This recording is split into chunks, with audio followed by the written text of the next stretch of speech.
Who wants a nugget? Get off of me, you oaf! Why, you hit your ralph. Oh yeah! Hey, what's up everybody? And we're doing this again. We got another Christmas special we're gonna dive into. There's the Christmas spirit. Shut up. And another one that I rarely hear people talk about would be the Dan vs. Christmas episode back from season 2. So I decided to go back and see if this 2011 special still holds up to today's standards 8 years later. What a show that just had so many great episodes to offer. So, without any more further waiting, here is my review of Dan vs. the Mall Santa. Mall Santa! Now, at the start of the episode, we have Chris over at Dan's house. You know, seems pretty typical. And Dan needs some ideas about how he can get some extra cash before Christmas. You know, and Chris suggests, hey, why don't you go get a job at the mall? But this doesn't really intrigue Dan enough because, you know, he'd be lazy most of the time. And that's not going to fly with him. But after some thought, they end up going to the mall and apply for part-time jobs for the holidays in hopes of making some of that extra cash. They meet with the boss of Christmas Crossing. And let me tell you, Dan's got some of the most bizarre jobs listed on it. So you were a chicken guy, and you worked as the office supplies office debt collector right before 9/11 happened. And I'm pretty sure, Dan, that Y2K doesn't qualify as a legit job, but I demand the role of Santa. To prepare, I spent last night in a chimney. Oh, I've already got my Santa, but I do have a couple of jobs I think you gentlemen would be perfect for. So they both end up getting hired because, yeah, the mall gets desperate around Christmas time. Chris ends up getting a job as a snowman, where he must reside in a snow globe for his entire shift, which sounds like total hell because I'm sure it smells like crap. It smells like feet in there. And I'm sure I would get a headache at the end of the day from all those damn kids tapping on the glass. Oh. Dan gets the job as Santa's right-hand elf. This is beneath me. There you go. If you ever wanted to see Dan dressed like a Keebler elf, well, it's your lucky day. He ends up meeting the Santa of the mall, but this Santa turns out to be a complete jerk and doesn't even care about the spirit of Christmas. Who gives a crap? Watch it! And what kind of language is that? Santa's supposed to be jolly and kind, you jerk! And he doesn't even celebrate it. How are you going to pull this off? A Santa that doesn't give a crap about Christmas? Well, probably with some good VA talent, with Santa being voiced by Mark Hamill. Ho, ho, ho.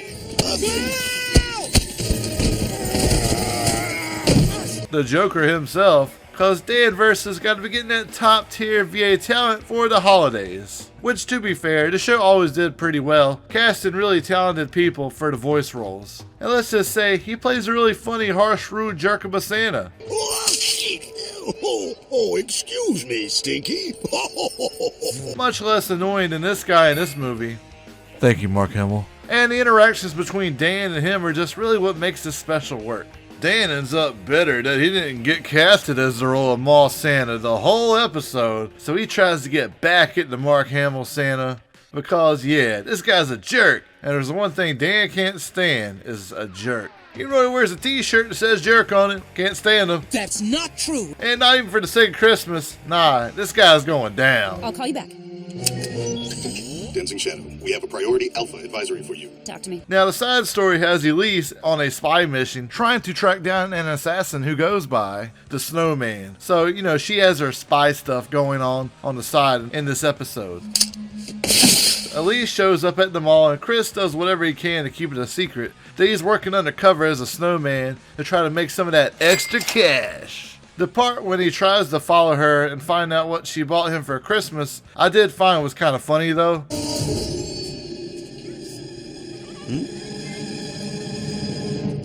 So that was a really cool scene. So as the Santa vs. Dan saga continues, Dan discovers that Santa has been getting drunk off eggnog on his breaks.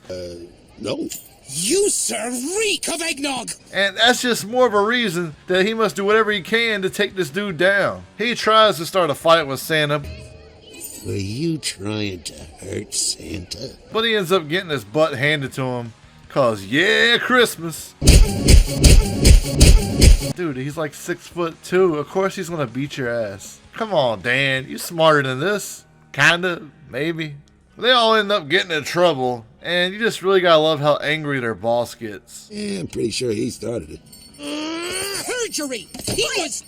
If this had happened in front of the children, none of you would work as seasonal holiday employees ever again. I'm very disappointed in all of you.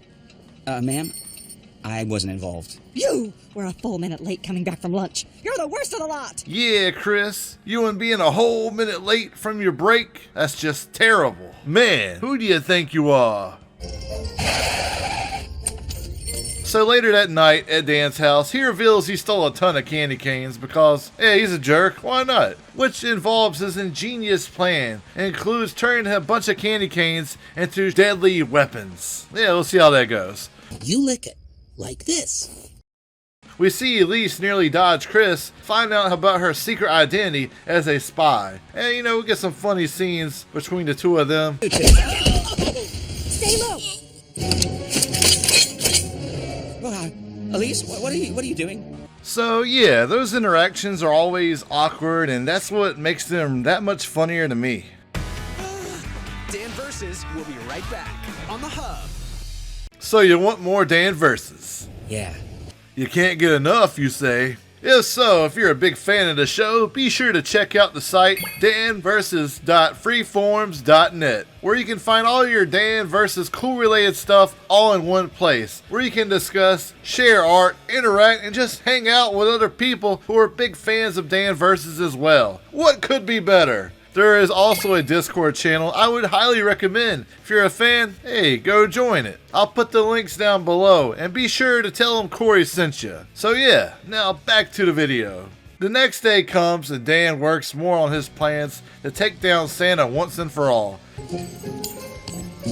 And Chris confronts the jerk Santa and tries to find out, hey man, why you hate Christmas so much? Yeah, that's a long story. And he ends up explaining to him because he got shafted by Santa when he was a kid and he didn't get the toy that he always wanted.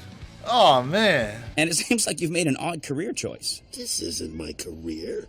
It's just something I do until my interpretive dance starts getting the recognition it deserves. Oh. So we got Elise still sneaking around the mall looking for the assassin. What are you doing? It's gonna be awesome. See, the mall Santa. I don't care. Never mind. So Dan tries to get the Santa to fall for his trap, but it backfires, and his boss ends up getting almost killed by candy canes, and Dan ends up getting fired. No pun intended. You're fired. Now, while driving home with Dan, Chris insists to him, hey man, just let the grudge go. Give the dude a break. But Dan's like, no, I ain't giving up. And Dan just wants to get back at this guy. You know Dan ain't gonna let things go that easy, but he ends up playing it off as, yeah, sure, Chris, I'll go along with your plan. Oh, fine, Mr. Mumbles. There's the Christmas spirit. Yeah, I'm sure. Have you seen my snowman today? We're opening soon. Please, am I my snowman's keeper? The next day starts with Mall Santa noticing a present addressed to him, and he decides to go check it out. Well, it didn't explode. Oh look, it's the Crimson Chin. Nice to know Butch Hartman is doing more influencing on people these days. Yeah, you go Butch. What a guy. I think it worked. It's a Christmas miracle. Dan ends up trying to murder him by pushing a giant ass Christmas tree onto him and crushing his body. Yeah, because he was sawing the tree through most of the night, and that was his master plan. Wow. Good job, Dan. What did you do? You mean, what did we do? And the answer is, we won! Happy Christmas! Killing people on Christmas. Hey, I don't recommend it. Santa ends up busting out from underneath the tree and starts chasing down Dan and ends up trapping him in a snow globe and proceeds to beat the living crap out of him because the power of Christmas is flowing through his veins at a very intense level right now. And that mystery assassin that Elise was tracking down ends up being the boss of Dan and Chris. So, man, what a twist. Need more time.